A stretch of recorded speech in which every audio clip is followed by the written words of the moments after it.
And our next contestant is Yasmin Mendoza.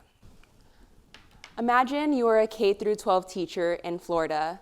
You have just received notice from your principal saying that the Parental Rights in Education Act, also known as the Don't Say Gay bill that was passed in July 2022, is now going into effect in January 2023. This bill will overturn the 1973 Miller versus California case that once protected our literature under our First Amendment right.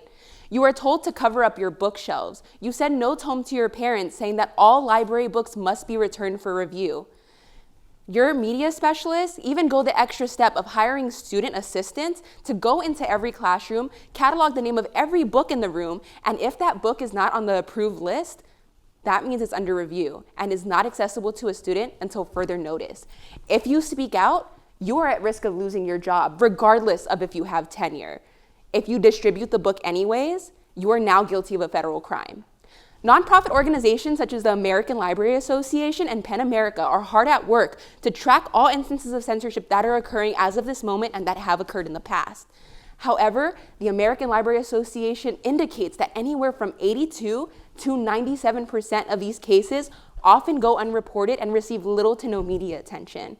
This is why raising awareness and gathering data is important work, but it's no longer enough now that it is once more legal to censor literature. This is why I'm asking the question, what patterns can be elicited by looking at pre-1973 book banning cases to what's happening now post-Florida's legislature that once more legalizes book censorship? I am doing the work of interviewing K-12 educators, media specialists, and community members, and promising to protect their anonymity to the best of my ability. I will also be looking at news outlet sources, social media posts, websites created by concerned parents, as well as looking at the closer language of the legislature of the Don't Say Gay bill and its addendum, the Stop Woke Act, which classify terms such as queerness and racial identities as something deemed to be developmentally inappropriate to be learned about in schools. Already, Florida's Governor Ron DeSantis is looking at expanding this proposal to not only include K through 3 grades, but now they're looking at grades 4th to 12th. And this proposal will not require legislative approval. This is going to be voted on later this month. He will be running for president. This is why my research is so important as of this moment. I need to go back into the 20th century. I need to see who had the power, who gave them the power, and how that correlates to who has the power now, and how do we take it away from them before we get to the point where this spreads to other states. You will not get rid of our identities. Thank you.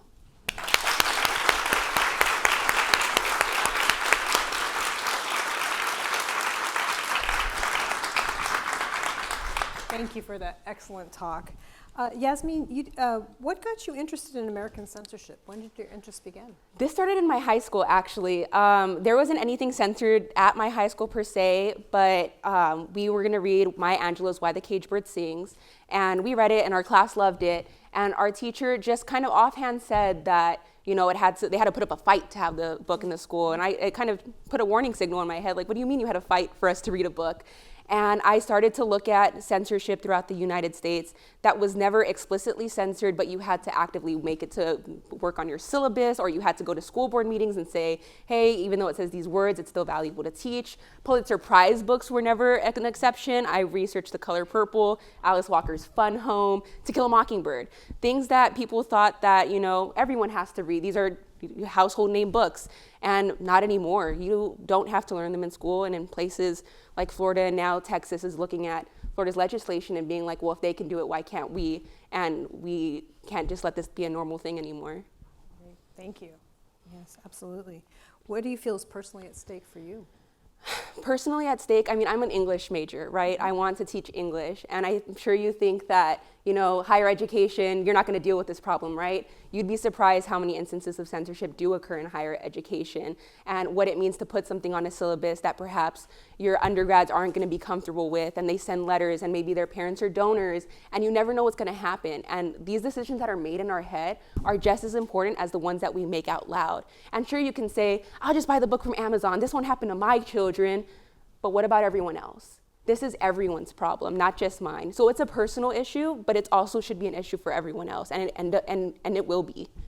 I agree. Thank you very much. Of course, my pleasure.